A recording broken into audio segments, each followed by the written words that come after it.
altyd so opwindend om in 'n nuwe huis in te trek of 'n nuwe huis te bou en te weet maar nou kan ek begin volmaak met dinge waarvan ek hou. Die bouwerk en die pleisterwerk is afgehandel en nou begin die kreatiewe deel en dit wat eie is aan my.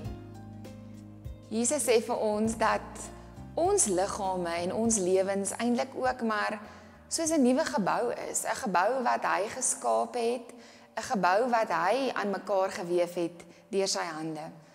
En net soos wat ons kan kies watter meubels om in hierdie huis te sit, net soos wat ons kan kies watter kleure om die mure te verf, net so kan ons ook kies wat doen ek met my huis, wat doen ek met my liggaam.